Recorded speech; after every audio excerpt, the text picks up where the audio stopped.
Avant de plonger dans cette histoire incroyable, pensez à vous abonner à la chaîne et à activer la cloche. Ici, chaque récit a quelque chose à dire, et vous ne voudrez pas en manquer un seul. Dans la banlieue bourdonnante d'une grande métropole ouest-africaine, là où les tours de verre s'élèvent vers le ciel comme des totems arrogants, et où les bidonvilles, tels des cicatrices oubliées, s'étendent en contrebas, vivait Fatou Ndoye. Elle avait 24 ans, le visage fin et volontaire, les mains rugueuses comme du coton brut, et les yeux grands ouverts sur un monde qui ne lui faisait pas de cadeaux. Elle travaillait comme couturière dans un petit atelier familial, situé entre un marché bruyant et une station de taxi délabrée. Ses doigts, agiles et rapides, dansaient chaque jour sur des tissus bon marché, cousant des robes pour des clientes qui marchandaient plus par habitude que par nécessité. Mais Fatou rêvait en silence. Pas de palace ou de robe dorée, non. Elle rêvait d'un monde où les riches regarderaient les pauvres sans les mépriser, où les domestiques ne seraient plus invisibles, où les femmes comme sa mère ne mourraient pas d'avoir trop espéré. Elle vivait dans une pièce unique, aux murs fissurés, avec sa mère malade et deux petits frères, Harouna et Mamadou, âgés de 7 et 10 ans. Depuis la mort de leur père, un ouvrier tombé d'un échafaudage mal sécurisé, enterré sans justice ni indemnité, Fatou avait pris la relève sans plainte. Elle était devenue mère, sœur, infirmière, et parfois même poète, quand les étoiles étaient clémentes et le ventre un peu moins vide. Chaque matin, avant le lever du soleil, elle prenait le même bus, un vieux car jaune brinque-ballant sur les routes trouées. Elle montait toujours par la porte arrière, pressée par la foule, tenant son sac cousu main contre elle comme un trésor. Le trajet la faisait traverser les quartiers dorés de la ville, ceux où les trottoirs étaient propres, où les chiens avaient des manteaux, et où les enfants allaient à l'école dans des voitures climatisées. Elle n'enviait pas. Elle observait. Elle se disait que chacun portait un fardeau, même derrière les vitres teintées. C'est là, dans un quartier calme et chic, à un arrêt discret presque caché par un vieux manguier, qu'elle le vit pour la première fois.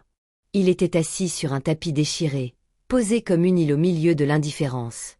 Il portait un long manteau marron, trop grand pour lui, dont les manches couvraient à peine ses poignets maigres. Ses cheveux étaient en bataille, drus et grisonnants, comme s'il portait la poussière de plusieurs exils. Sa peau sombre, abîmée par le soleil et le vent, révélait une vie rude. Ses ongles étaient sales, ses chaussures trouées. Il ne bougeait presque pas. Mais il n'était pas fou, ni perdu. Ce qui frappait chez lui, c'était son regard. 2 yeux de feu, sombres et brûlants, qui semblaient avoir traversé des guerres invisibles, des humiliations qu'on ne raconte pas. Un regard digne, profond, presque royal, qui criait sans un mot « Je suis encore vivant ». Et pourtant, les passants détournaient le regard. Ils passaient à côté de lui comme s'il n'existait pas. Même les enfants l'évitaient, effrayés par son silence.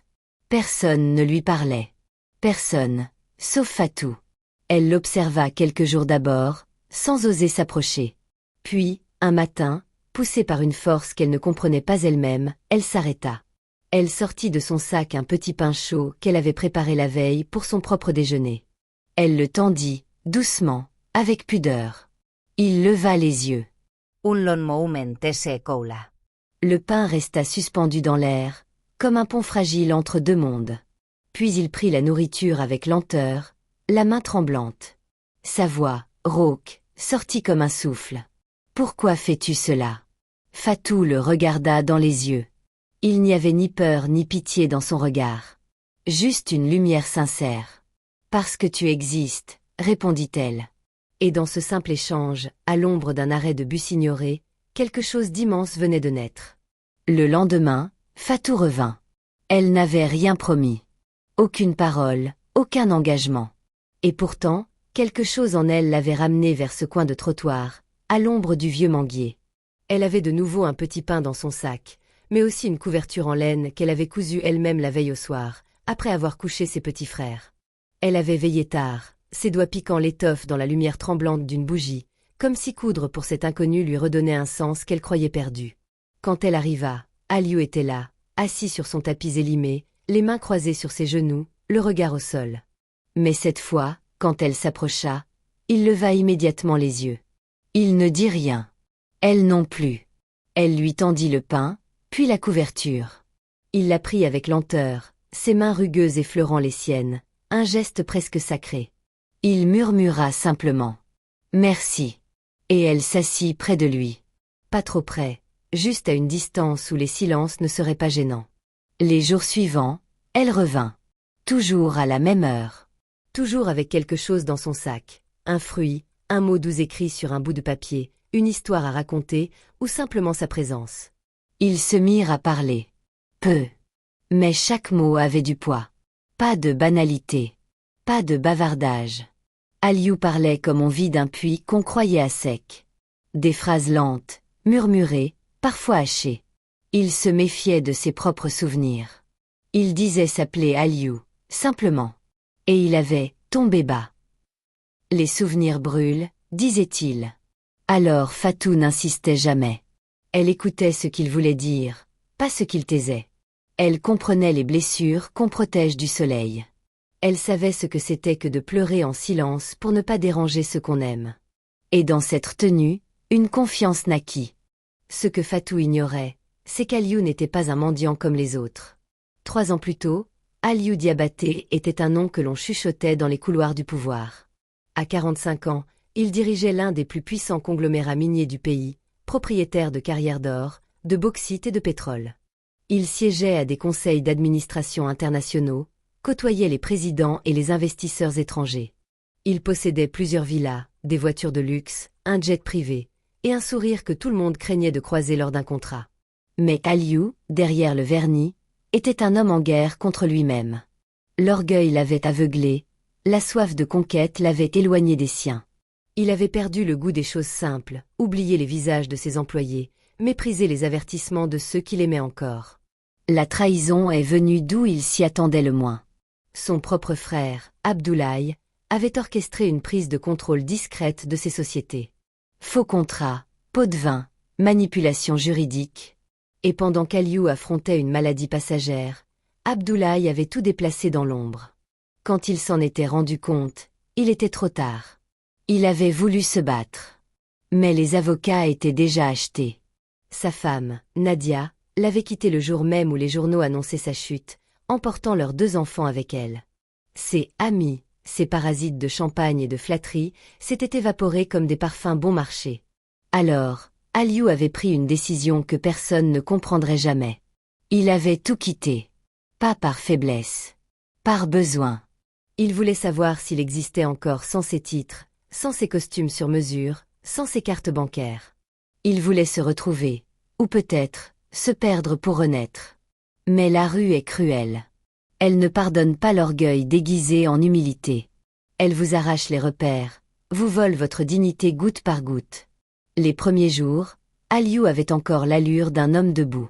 Puis les humiliations, la saleté, la faim, les regards, tout avait lentement rongé l'homme qu'il avait été.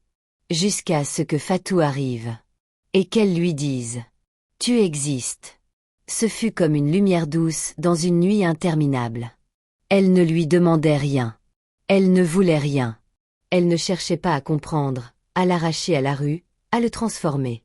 Elle était simplement là. Présente. Solide. Silencieuse. Tendre. Et alors Aliou changea. Il commença par se laver, dans les fontaines publiques. Il ramassait des vieux journaux et des livres abîmés, trouvés dans les poubelles des écoles privées. Il lisait tout, romans, traités de philosophie, bulletins économiques. Il se redressait, lentement. Il écrivait, sur de petits carnets trouvés ou offerts par Fatou. Il griffonnait ses pensées, ses regrets, ses souvenirs flous. Fatou l'inspirait.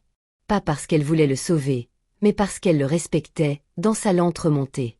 Elle incarnait la noblesse silencieuse, celle des mères de la terre, des femmes fortes qu'aucune misère n'éteint. Elle était beauté dans la dignité, grandeur dans l'ombre. Elle riait parfois, et ce rire avait plus de valeur qu'un discours de ministre. Aliou, peu à peu, rêva. Non plus de palais ni de fortune. Il rêvait d'un monde vrai, d'un futur avec elle. Il rêvait de redevenir un homme digne d'elle. Et pour cela, il savait ce qu'il devait faire. Un jour, alors que les pluies de la saison s'abattaient sans relâche sur la ville, Aliou fut pris d'une toux violente. Une toux sèche, douloureuse, celle qui s'accroche aux poumons et déchire les nuits. Il tremblait de fièvre, son manteau humide collé à sa peau. Cette nuit-là, Fatou ne put supporter de le voir ainsi. Elle insista. « Viens chez moi. Juste pour cette nuit. Maman saura quoi faire. » Il refusa d'abord. Par orgueil, par peur, par habitude de se débrouiller seul. Mais la fièvre le rongeait. Alors, il céda. C'était la première fois qu'il passait le seuil d'un foyer depuis 3 ans. La pièce unique sentait la menthe fraîche et le savon noir. 3 nattes étaient roulées contre un mur. Une bassine fumante l'attendait déjà. La mère de Fatou, assise sur un matelas, l'observa longuement, ses yeux voilés par la fatigue et la maladie. Elle ne dit rien, mais il sentit le poids de son regard, la méfiance d'une mère qui protège sa fille, et la curiosité d'une femme qui reconnaît une souffrance familière. Fatou le guida jusqu'au coin de la pièce, l'aida à retirer ses vêtements mouillés, puis lui tendit une chemise propre appartenant à son défunt père. Elle lui donna un sirop maison à base de gingembre, de miel et de citron, et le borda avec une tendresse que seul le dénuement peut enseigner. Aliou resta silencieux. Mais il observait chaque détail. Il vit la pauvreté nue, sans honte. Les carreaux fissurés du sol, le seau d'eau précieusement gardé, les vêtements séchant sur une corde tendue entre 2 murs. Il vit l'humilité dans chaque geste. Le partage du riz malgré la maigreur de la ration. Le silence digne de la mère, les rires étouffés des petits frères de Fatou. Et surtout, il vit l'amour, discret, constant, indestructible. Et ce fut là, dans cette pièce trop étroite pour contenir tout ce qu'il ressentait, qu'Aliou pleura pour la première fois depuis des années. Pas des larmes de douleur, mais de reconnaissance, de honte et d'éveil. Ce soir-là, il prit une décision. Pas pour fuir ce qu'il était devenu, mais pour honorer ce qu'il avait vu. Il voulait redevenir l'homme qu'il avait été, mais en mieux. Un homme digne de Fatou. Digne de ce foyer.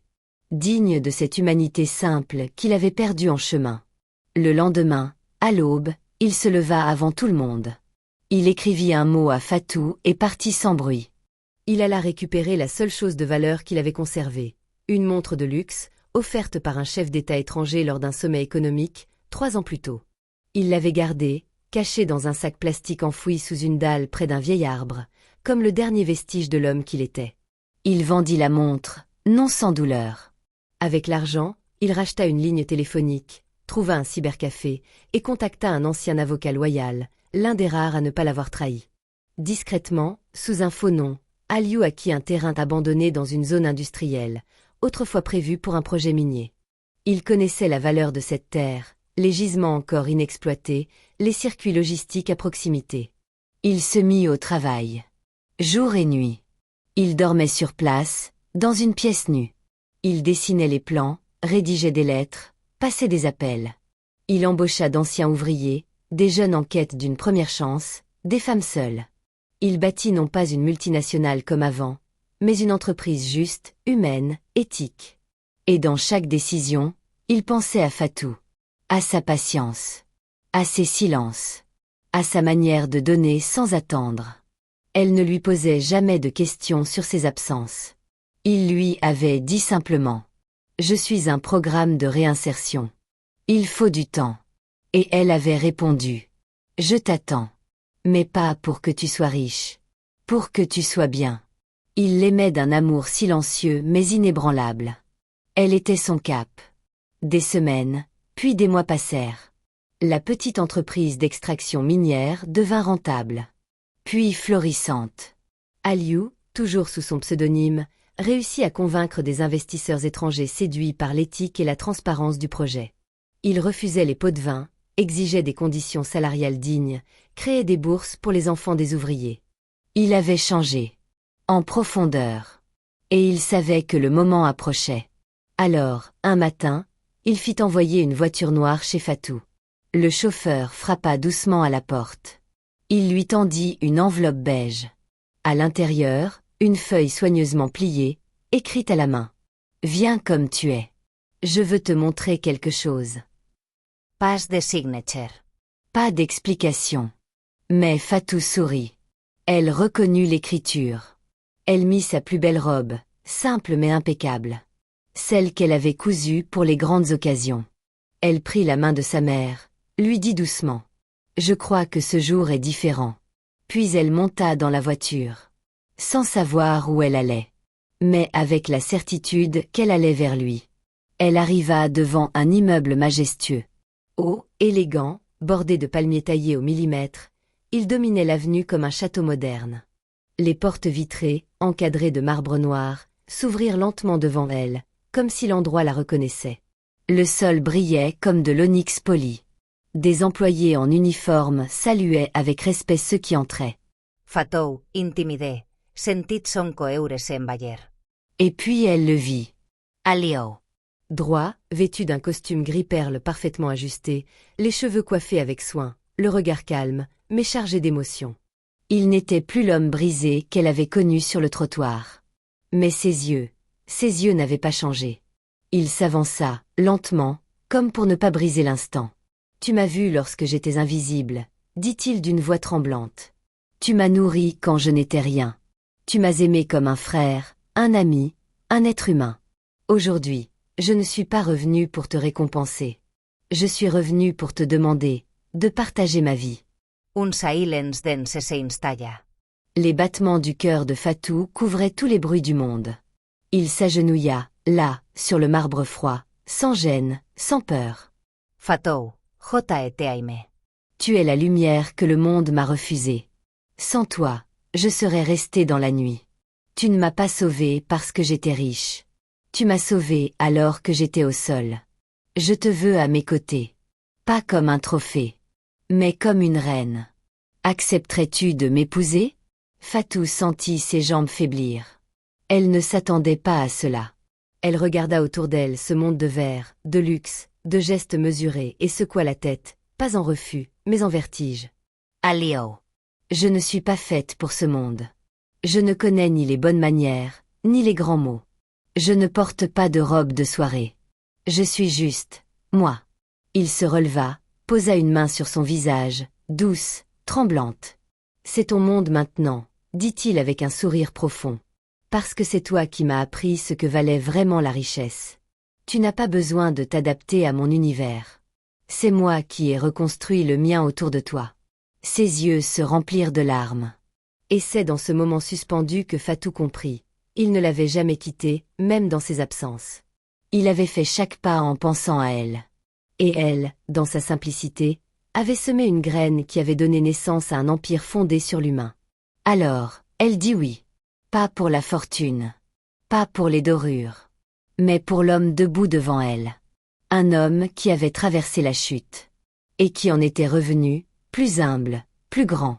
Ils se marièrent en toute simplicité, dans une mosquée de quartier, entourés d'anciens voisins, d'anciens collègues de rue, et d'amis qu'ils avaient rencontrés sur le chemin. La fête fut modeste, mais les cœurs, eux, étaient vastes. Quelques mois plus tard, Aliou et Fatou créèrent une fondation. Ils l'appelèrent les Invisibles. Leur mission, offrir un abri, une formation, un avenir à ceux que la société regarde sans voir, entend sans écouter. Fatou en devint la directrice. Elle ne voulait pas être la femme du patron, mais la main tendue, la voix de ceux qu'on oublie. Aliou, lui, travaillait en coulisses, finançant, planifiant, construisant. Toujours derrière elle, toujours pour elle. Et chaque année, le jour exact de leur rencontre, ils retournaient ensemble au même arrêt de bus. Ils s'asseyaient sur le banc, elle posait une couverture à côté de lui. Parfois, ils ne disaient rien. Ils attendaient. Ils guettaient un regard fuyant, une silhouette amaigrie, une main tremblante. Pas pour se souvenir du passé, mais pour être le futur de quelqu'un d'autre. Car parfois, il suffit d'un seul geste, d'un seul regard, pour sauver un roi déguisé en mendiant, ou révéler une reine qu'aucun trône n'avait encore reconnue.